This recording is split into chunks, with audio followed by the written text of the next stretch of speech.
Hey friends, welcome to the Upright Christian Parenting Podcast, Season 4, part of the Treehouse Storyteller family, and I'm your host, Hannah Pierrou.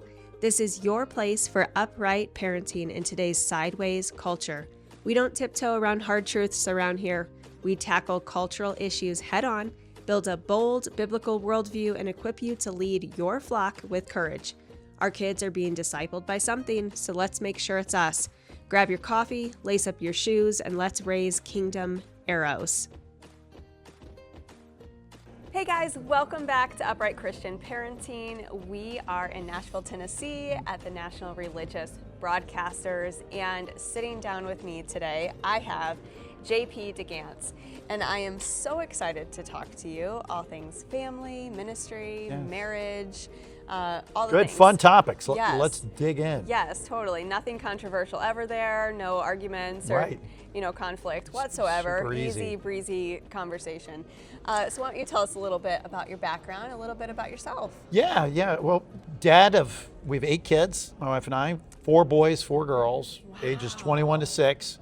The 6-year-old runs the house. Of course, in case yeah. you're My wondering. 6-year-old runs my house. I get it. For sure. And we homeschool because, we didn't think our kids were going to be weird enough, so we're like, hey, what can we do You're too normal. to increase this? So we did the homeschooling thing. Yep.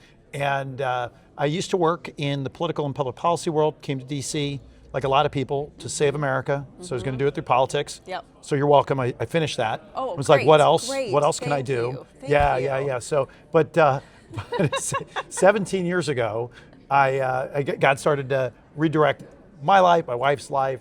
We had a family tragedy that hit us, and a close family member, a close family member's marriage failed, and failed in a way that was in an abusive marriage. Oh, I'm sorry. And we didn't know about it, and folks who know people who've been in abusive marriages know that they don't share it with their family members and loved ones. No. It's And usually so, a secret until it's too late. Right. And so she had found herself in a shelter at that point and asked us to take in her 4 kids, 10, 11, 14, and 15. They showed up at the Quantico train station years ago, and we saw what happens when families fail in that kind of tragic way. And we ended up being a situation where we had to take permanent custody because of the situation. Yeah. And we God started to use that to redirect my heart on what I cared about most. Yeah. And it wasn't overnight, but a few years later I started to look at what was going on in the political world, what we were working on, and realizing that very frequently politics is working to mitigate the effects of the collapse of the family, really. And I spoke to the chief of staff of Governor Doug Ducey some years ago, and he said, just sort of a back of the envelope estimate, said that he felt that 80% of Arizona's state spending was the result of the breakdown of the family. And we typically do it in 3 ways: through education, medication, and incarceration. And so I ended up leaving the public policy world with trying to figure out, what if we took a lot of the discipline that lives in the private sector and in the campaign world, baptize it, sanctify it, bring it to the service of the church, to see if we can improve the health of families, the health of churches. It started a big initiative that created Communio. We worked in several pilot cities. Jacksonville, Florida was one of them. Before we got going there, it was the 6th worst city in America for marriage, ranked by Men's Health magazine. The Huffington Post said I had an article that said this is one of the 10 cities where marriage goes to die. Wow. That's where we walked into. And within 3 years, we worked with 93 churches, moved 58,000. Those churches moved 58,912 people through 4 hours or longer relationship skills programming. We saturated the county with digital outreach, inviting people in that weren't otherwise there. The net was the divorce rate dropped 24%. Oh my goodness. Across the whole county. In 3 years. What an impact. And we had some business guys that were skeptical that we had anything to do with it. Weren't donors and funders of our work. They funded an evaluation of what we did. Yeah. Dr. Brad Wilcox from UVA led that, And they concluded there was no other demographic explanation for the decline other than our intervention in the county. Wow. So we came out of that 2019 with the idea of let's try to scale this. Yeah. And originally it was all philanthropically paid for, and we're a nonprofit, but we had to try to scale it sustainably. Yeah. And so over the next few years, we developed systems to support individual churches Yeah. where we take philanthropic capital, make our services really affordable for churches, combining that with kingdom capital to replicate. So we've now worked with well over 400 churches. We just signed a new a statewide agreement with the Texas Baptists, and have a great statewide partnership with the Arizona Mission Network and a number of states now where we've got big partnerships with big church networks. Wow, that's incredible. There's so many statistics that I know you are well versed on, with fatherless homes or, breakdown of the nuclear family. Yes.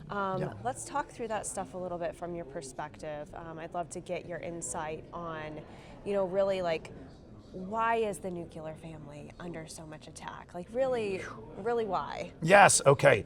So, stepping back, I'm an ideas guy, right? So, some of the worst parts of the Enlightenment, late 18th century, you have these ideas, radical ideas of reinventing and reimagining the family.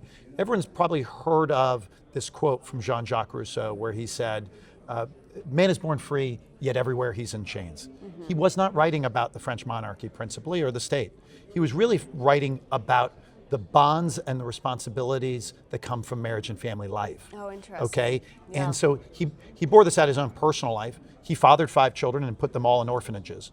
Okay? So this is one of the intellectual forerunners of where we are today. Now, in France, there was a reinvention of family law in the 1790s. Those ideas start to metastasize across the West, spread in the US gradually, and those ideas develop and give rise to radical feminism. Yeah. Okay? Yeah. Now, big change happens, technological breakthrough in 1960. 1930, invention of latex. 1960, artificial contraception, and you have the decoupling of sex from marriage, right? Yeah. And that, on a practical level, allows for the decoupling of marriage from parenting and parenting from partnering, right? Yep. So the ideas that had been on the shelf and grew in the academy were limited and constrained by reality.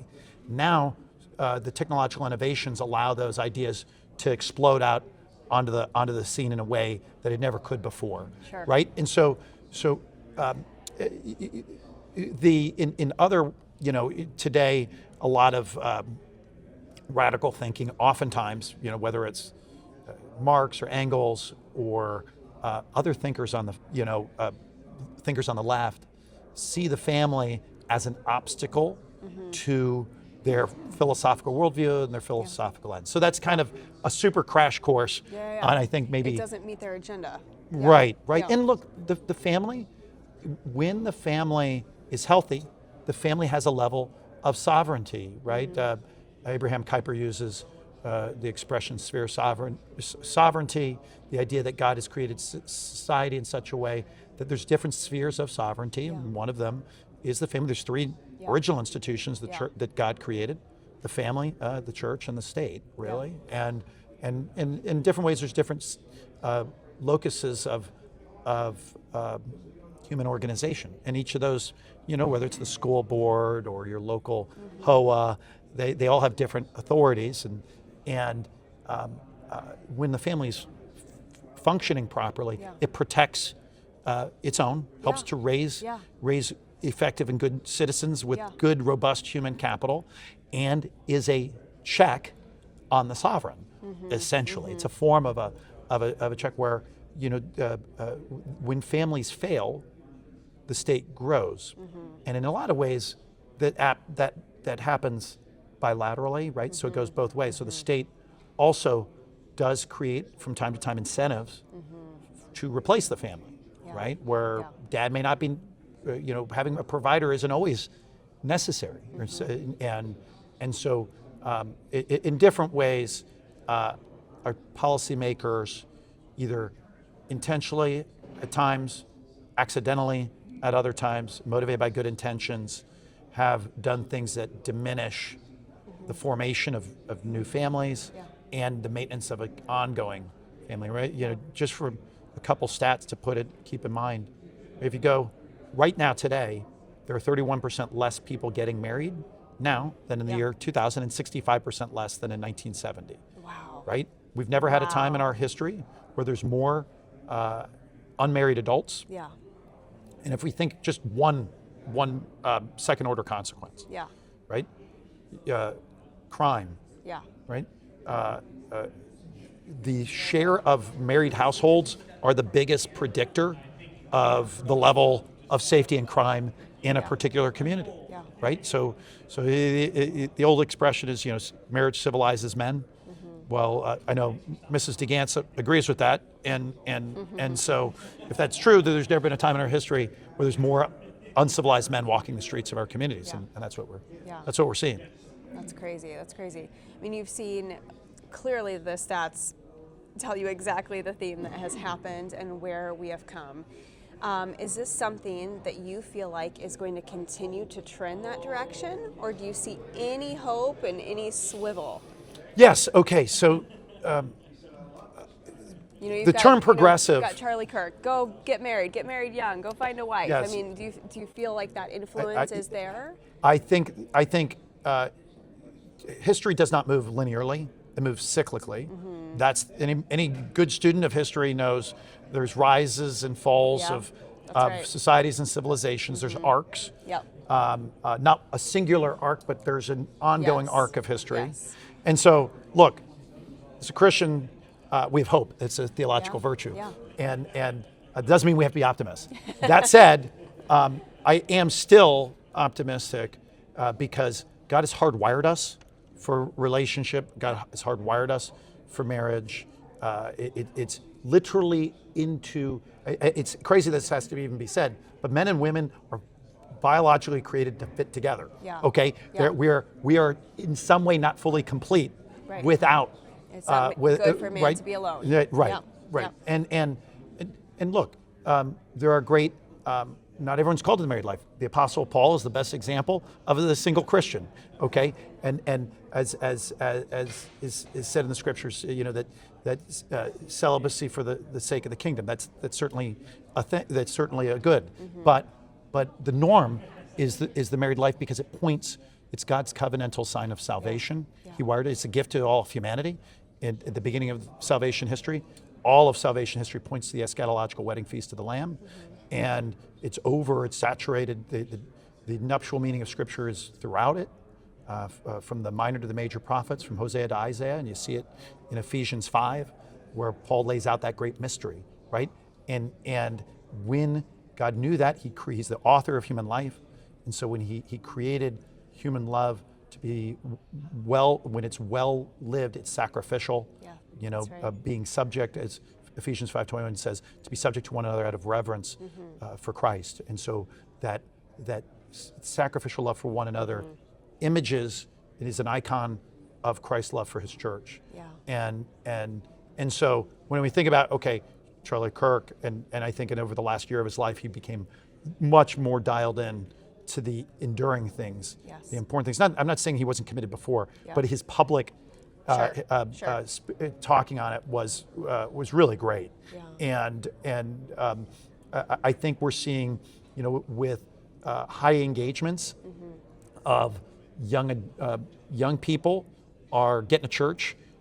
Those who go to church are going to church more frequently than older generations. It doesn't mean there are more young people in church. Statistically, some people misunderstand the data, but those young people who are going have greater levels of zeal.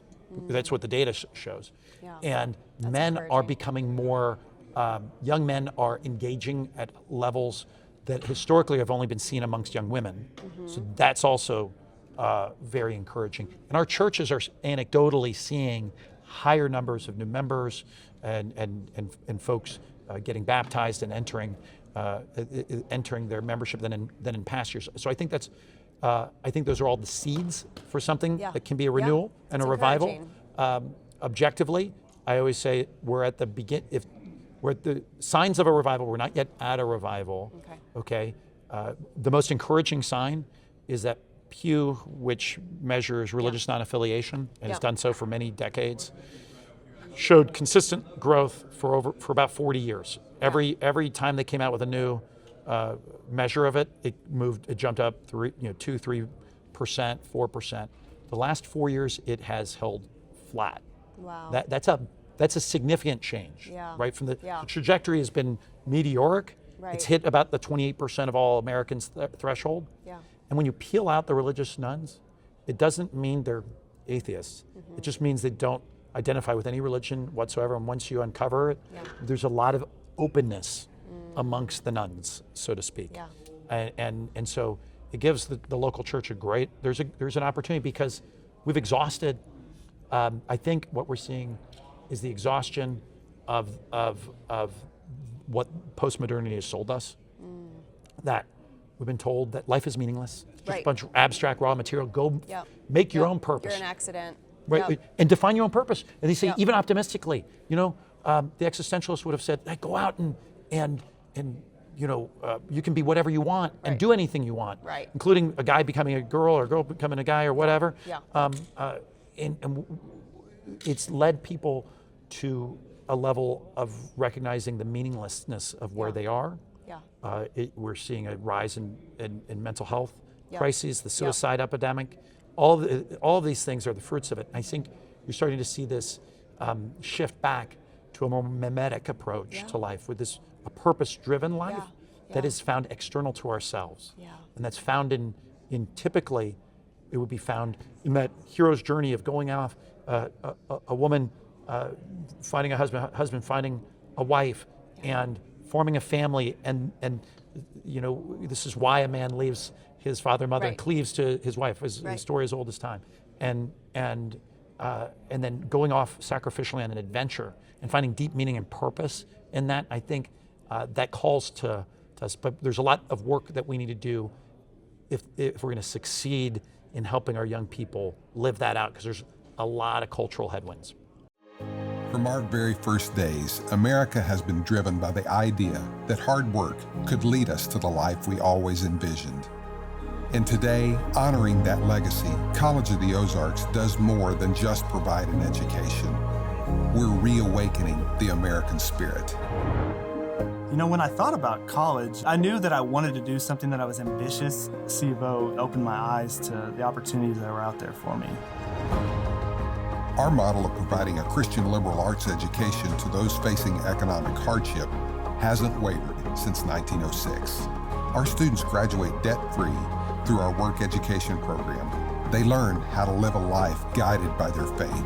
And as they begin their careers, they've learned how to take their seat at the table of influence and open the door of opportunity for others. Being an assistant principal has allowed me to pour into kids the way that people have poured into me, and open up doors and opportunities to things that they didn't know were possible. We're reawakening the American spirit in the next generation. Will you join us?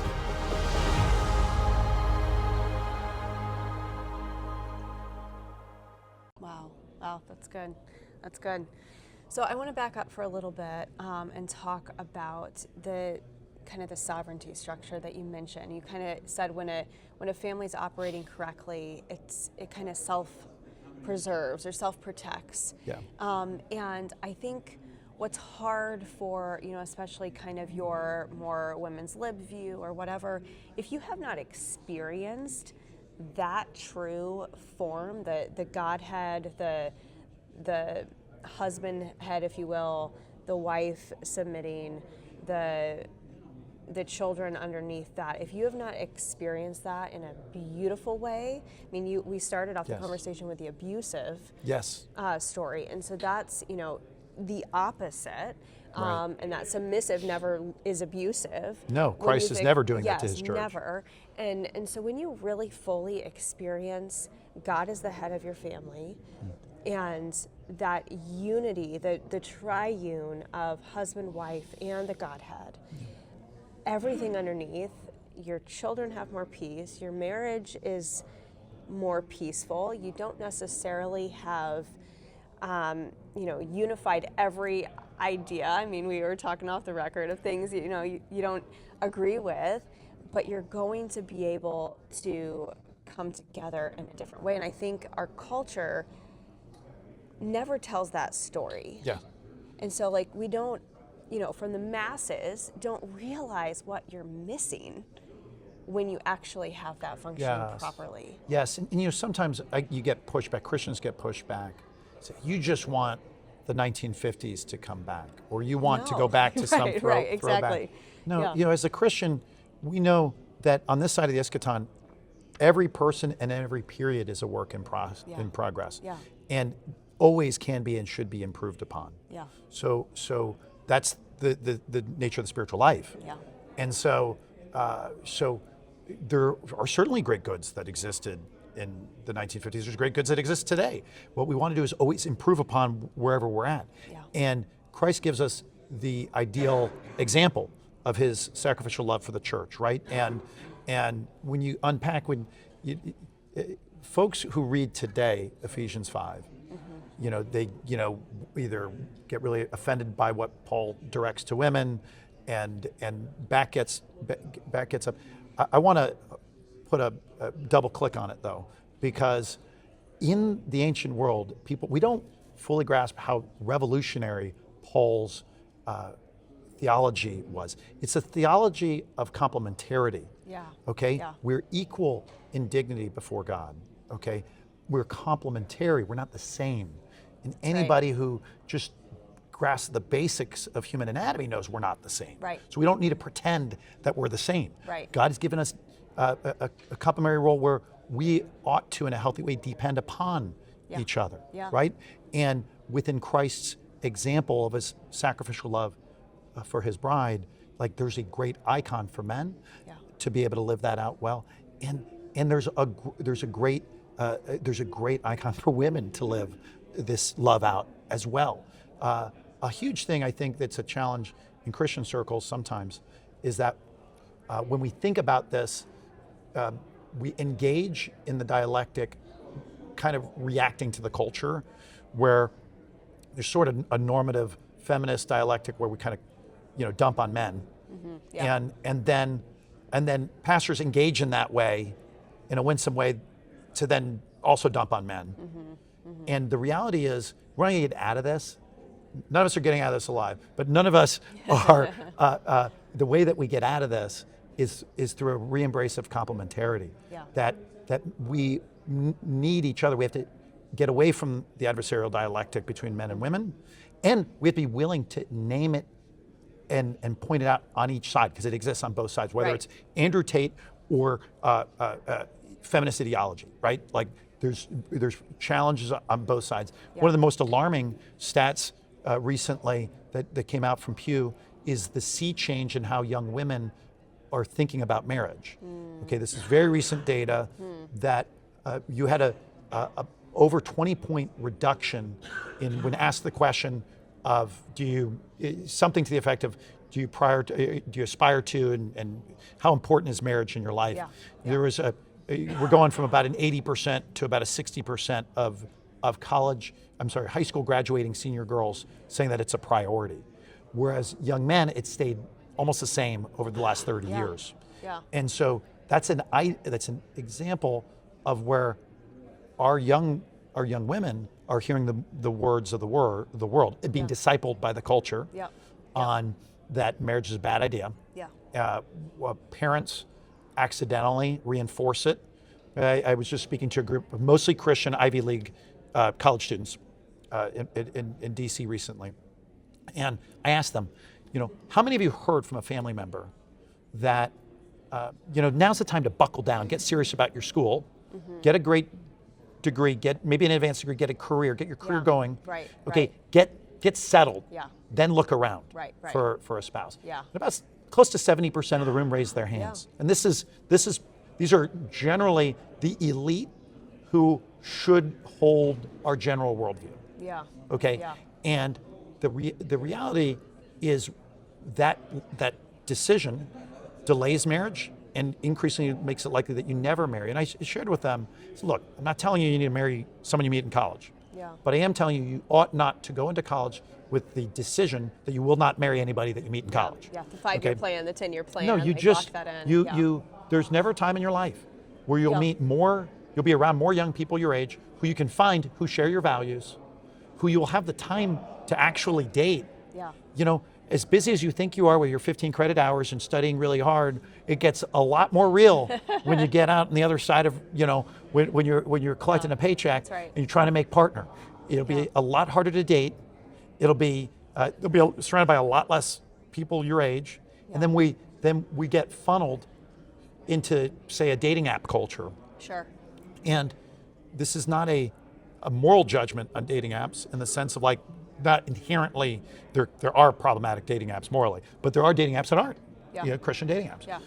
Fundamentally, they're all problematic because they all make a consumer good out of relationships and create a feeling of optionality that's always there. There's always, you swipe another time, and it reduces commitment. Yeah. So as you've seen an explosive growth of people meeting online, the amount of marriage keeps getting less and less because we're sort of imagining that there's this perfect person out there. And the reality is none of us are perfect. Yeah. And there's a lot of good and great marriages that can exist if we don't think that there's something perfect out there. Yeah. No, wow, that's good. That's good. My husband and I are coming up on 18 years, I think. Like, I think that's right. I hope that's right. 18 We'll years. fact check it. Yeah, Okay. we'll fact check it later. We can edit this, right? 18 years. And man, there's been so many times that it's very clear to me he's very not perfect, and very clear to him that I am very not perfect. And it's just, it is something that without putting God as the center, that every marriage is always going to fail.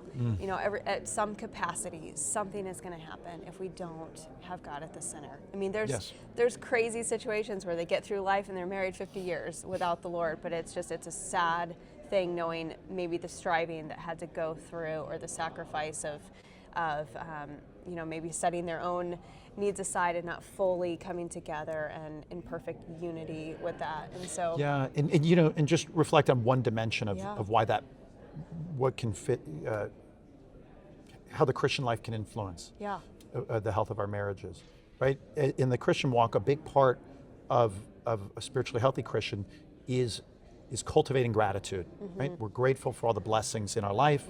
We're grateful, you know, we spend time in prayer, hopefully at the end of each day, and we reflect on all the goods that have occurred. And even learning spiritually to be grateful for the challenges and for the setbacks and the hardships and the suffering, that these are all, God also can use these and uses these for great good. Well, think about that in our own marriage, right?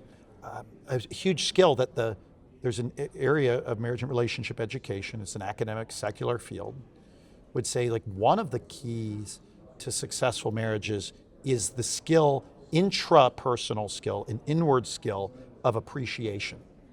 Okay, and if I cultivate that appreciation of my spouse, right?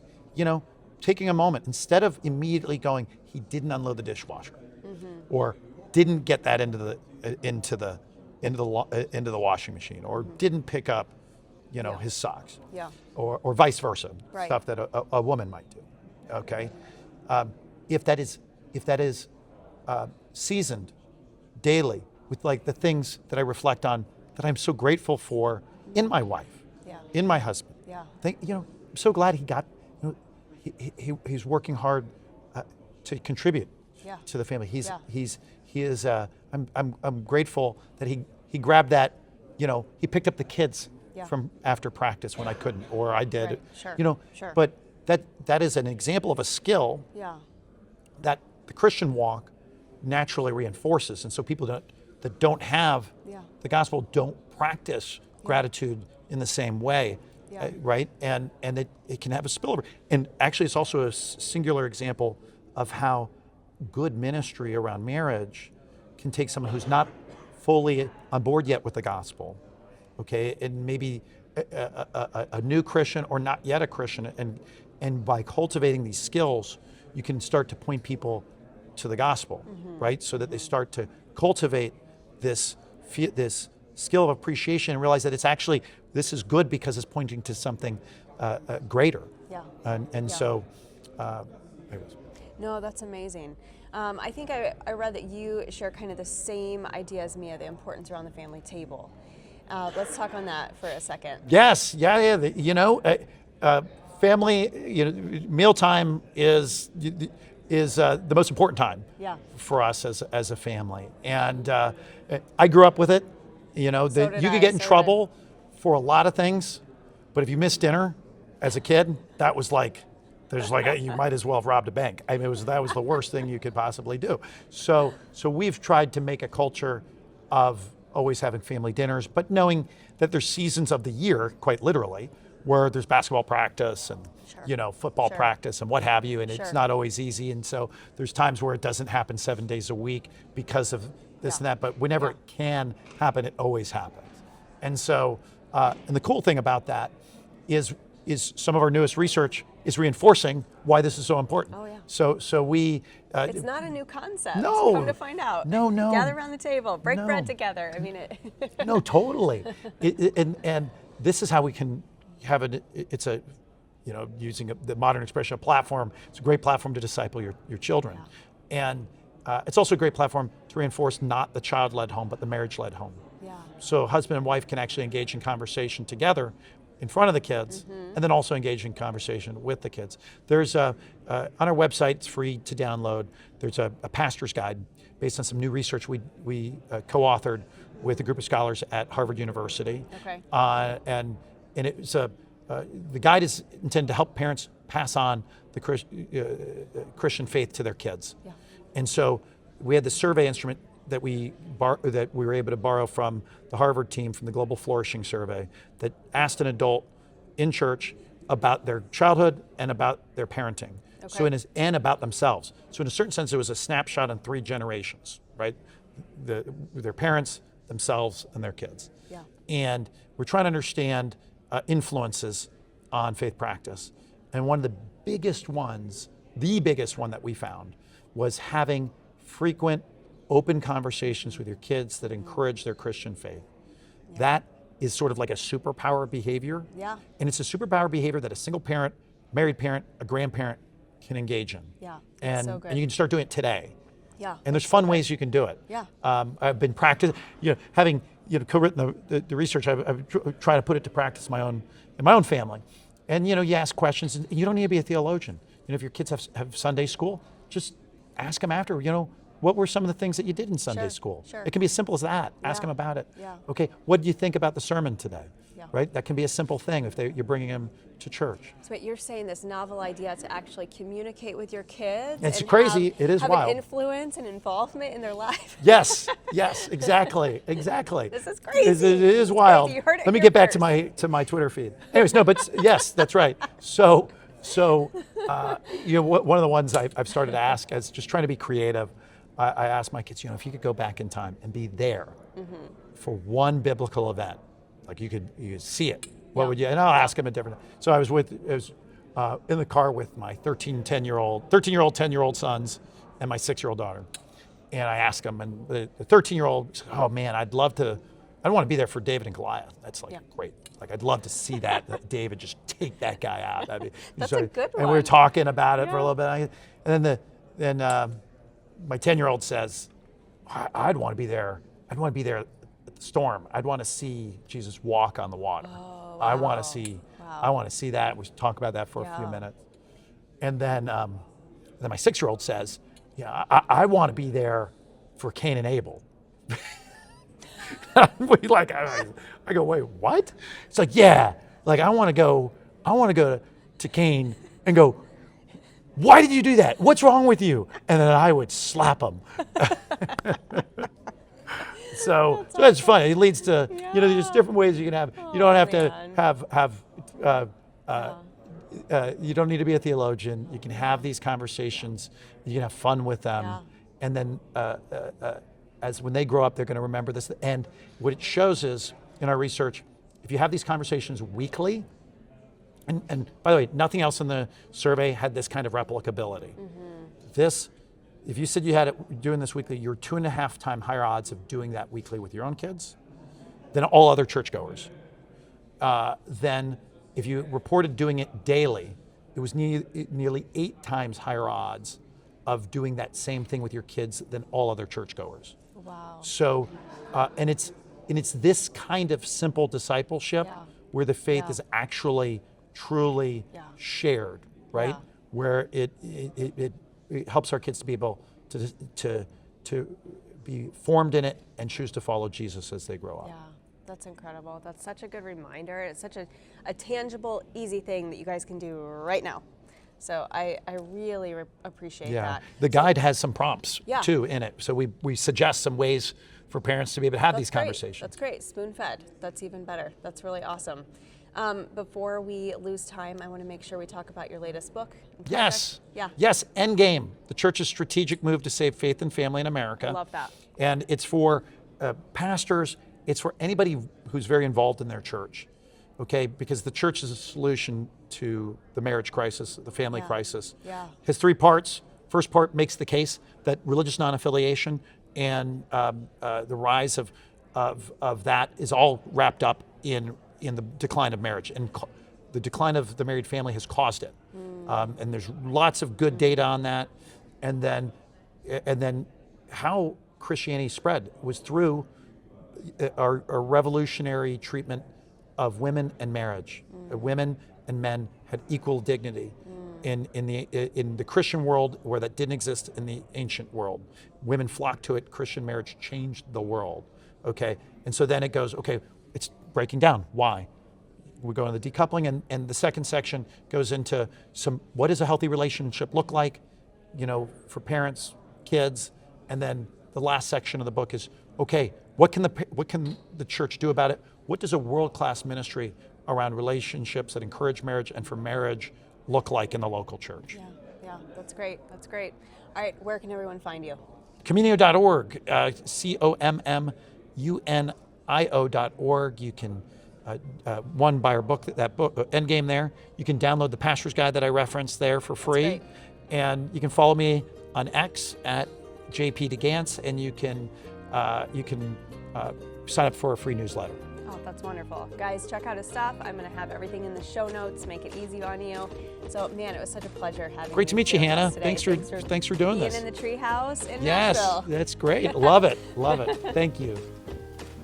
If today's conversation stirred something in you, if you're craving a little more quiet, a little more presence, and a little more Jesus in the everyday, I want to invite you to grab the Wanderer's Field Guide. It's a 4-week journey of seeking, gathering, harvesting, and abiding in His presence. Just 1 page a day, 1 prayer at a time. It's not about perfection, it's about coming home to Him. You can order yours at thetreehousestoryteller.com. Wait, before you go, don't forget to hit that subscribe button and follow us on Facebook or Instagram at The Treehouse Storyteller so we can stay connected. Head on over to thetreehousestoryteller.com for more products, artwork, photography, and encouragement. See you next time.